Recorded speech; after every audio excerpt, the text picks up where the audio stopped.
Values Education 7, Quarter 4, Learning Competency 7C, nakalilikha ng produkto o serbisyo na tumutugon sa pangangailangan ng pamayanang kinabibilangan alinsunod sa glokalisasyon. Sa aralin ngayon, dadalhin natin ang glokalisasyon mula sa teorya patungo sa aksyon. Natutuhan na natin kung paano inaangkop ang pandaigdigang ideya sa lokal na pangangailangan. Ngayon naman, mag-iisip tayo bilang mga innovator. Paano tayo makakalika ng isang produkto o serbisyo na makakatulong sa ating sariling pamayanan? Ang layunin natin ngayon ay makabuo ng isang produkto o serbisyo na makakatulong sa ating pamayanan gamit ang konsepto ng glokalisasyon. Titingnan natin ang ilang tunay na halimbawa, pagkatapos ay bubuo kayo ng sarili niyong idea. Mga halimbawa ng glokalisasyon sa Pilipinas.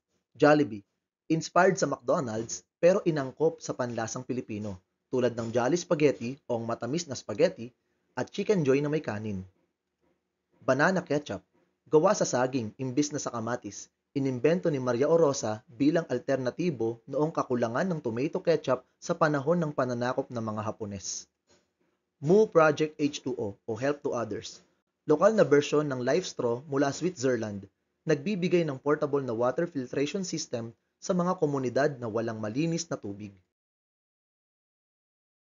E-trikes at e-jeepneys, adaptation mula sa electric vehicles ng China at Japan, pero idinisenyo para sa pampasaherong sasakyan ng mga Pilipino. Shopee and Lazada Cash on Delivery, hinango mula sa Amazon USA at Alibaba China. Sa ibang bansa tulad ng USA at China, karaniwan ng online payments, pero sa Pilipinas, mas pinapaboran ng maraming mamimili ang cash transactions. Kaya naman, ipinatupad ng Shopee at Lazada ang cash on delivery at nationwide free shipping upang mas umangkop sa lokal na shopping behaviors at gawing mas accessible ang e-commerce sa bawat Pilipino. GCash at Maya, lokal na e-wallets na nag-adapt ng mobile banking at digital payments mula sa PayPal at Venmo ng US, pero may dagdag na features para sa Pilipinong walang traditional bank account. DepEd ALS Digital Learning, inspired mula sa distance learning programs sa mga bansang tulad ng Canada at Australia. Sa halip na tradisyonal na klase, ginamit nila ang online modules at mobile apps para matulungan ang out-of-school youth and adult learners na maipagpatuloy ang kanilang edukasyon kahit nasa malalayong lugar. Krispy Kreme Ube Donut, pinagsama ng Krispy Kreme ang kanilang classic donut at ang paboritong ube ng mga Pilipino, isang matamis na lokal na timpla. McDonald's Chicken Filet with Rice. Ang McDo ay hindi lang burger at fries. Dito sa Pilipinas, may chicken filet with rice para sa mga kanin-loving Pinoys. Ngayong nauunawaan na ninyo ang konsepto ng glokalisasyon, subukan ninyong lumikha ng sariling lokal na produkto o serbisyo. Mag-isip kayo ng isang problema sa inyong komunidad. Halimbawa, kulang ba sa malinis na tubig, abot kayang transportasyon, o makabagong teknolohiya para sa negosyo? Mayroon bang pandaigdigang solusyon dito? Halimbawa, mga portable water filters, electric bikes, o cashless payment systems.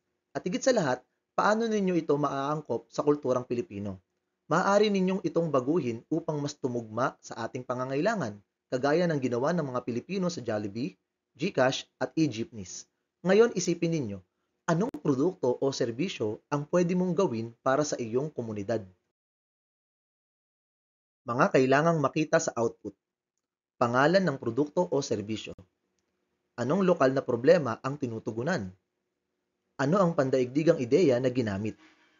Paano ito inangkop sa kulturang Pilipino? Narito ang isang halimbawa. TrikeShare PH, e-trike rental system. Lokal na problema, mataas na presyo ng pamasahe sa tricycle.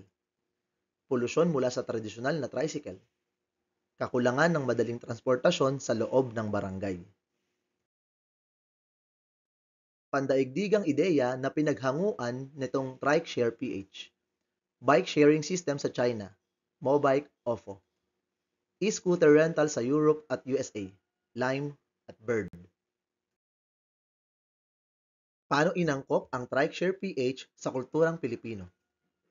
Ginamit ang e-trike o electric tricycle na mas malapit sa kulturang Pinoy kaysa bisikleta o scooter. Nilagyan ng mobile app at QR code system para sa automated rental, pero may cash payment option para sa mga walang e-wallet.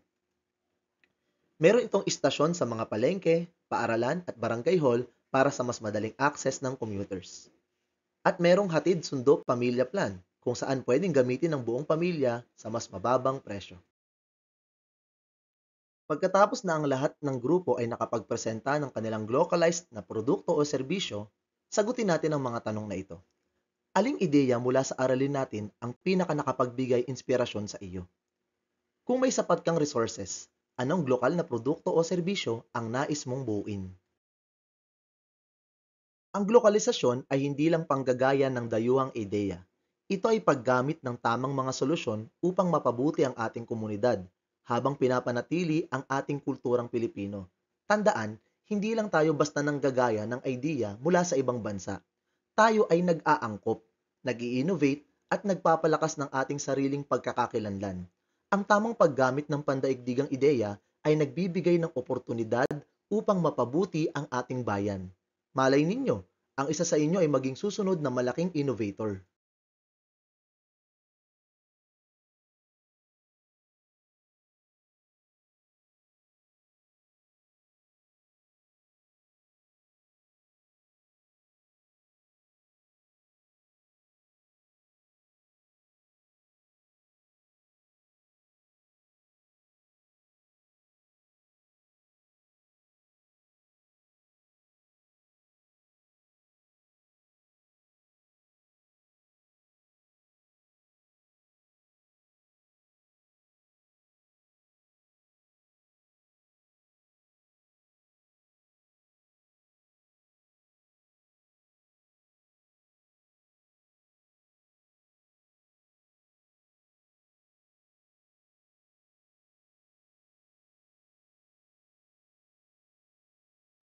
Ang isa sa mga pagpapahalaga na dapat nating malinang sa ating buhay ay ang pagpapahalaga sa pagkamalikhain o creativity.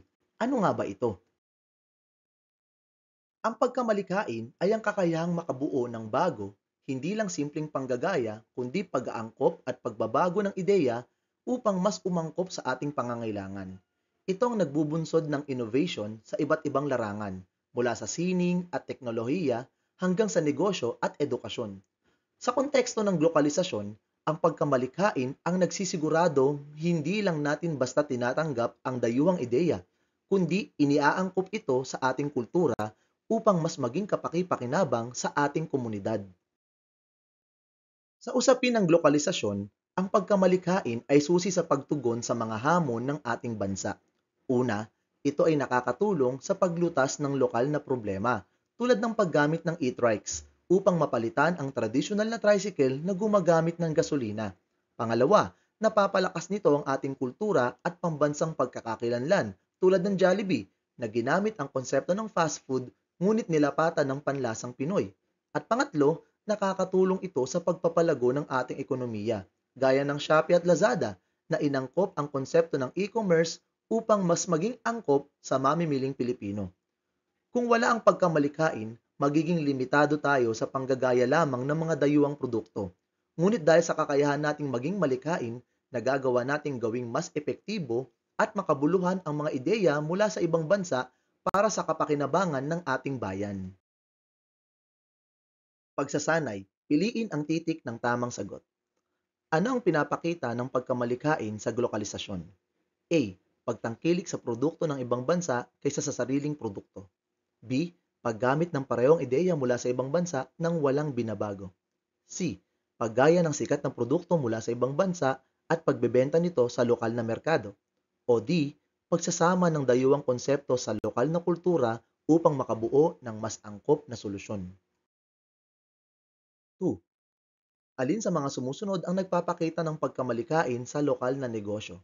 A. Paggamit ng recycled materials upang makagawa ng bagong produkto. B. Pagbebenta ng imported na produkto sa mas mababang halaga. C. Pagbubukas ng negosyo na eksaktong kahawig ng sikat na brand mula sa ibang bansa. O D. Pag-aangkat ng produkto mula sa ibang bansa at muling ibinebenta sa lokal na pamilihan. 3. Bakit mahalaga ang pagiging malikhain sa paggawa ng produkto o serbisyo para sa pamayanan? A. Upang gawing mas mahal ang produkto gamit ang imported na materyales. B. upang makabuo ng solusyon na naaayon sa pangangailangan ng mga mamamayan. C. Upang matiyak na ang produkto ay hindi nalalayo sa orihinal na ideya mula sa ibang bansa. O D. Upang mapanatili ang pagsunod sa pandaigdigang pamantayan ng walang lokal na pagbabago. 4. Alin sa mga sumusunod ang halimbawa ng malikhaing paggamit ng pandaigdigang ideya? A. Paggawa ng e-trikes bilang alternatibong pampublikong transportasyon. B. Paggaya sa disenyo ng dayuhang produkto at pagbebenta nito sa mas murang halaga. C. Pagbili ng bagong teknolohiya mula sa ibang bansa at paggamit nito ng walang pagbabago. O D. Pag-aangkat ng sikat na produkto mula sa ibang bansa at pagbebenta nito ng mas mataas ang presyo. At number 5, ano ang pangunahing epekto ng pagkamalikhain sa glokalisasyon? A. Mas maraming dayuhang produkto ang naibebenta sa lokal na pamilihan. B. Nagiging limitado ang mga pagpipili ang produkto dahil sa pagsunod sa tradisyon. C. Nababawasan ang pagpapahalaga sa sariling kultura dahil sa impluensya ng ibang bansa. O D. Napapalakas ang lokal na industriya sa pamamagitan ng angkop at orihinal na inobasyon. At hanggang dito na lamang po ang ating aralin para sa buong taon. Sana po ay nakatulong ang mga video na ito sa inyong pag-aaral at pagkatuto. Maraming salamat po sa inyong lahat. Paalam!